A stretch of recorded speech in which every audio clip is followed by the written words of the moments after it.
ले लो ताऊ की फोटो ले लो।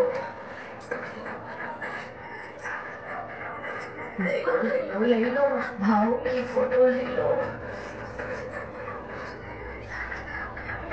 यार की ले लो, साला की ले लो, ससुर की तुम ले लो, ले लो। रोगी सब पराई के सब खास के ले लो। उसकी फोटो एल्बम में रख देना। मेरी फोटो चुरा कर सबसे लॉकर में रख देना। जो अगर किसी की नजर पड़ी फोटो पे तो सुन, थप्पड़ मारूंगी साला, थप्पड़ मारूंगी।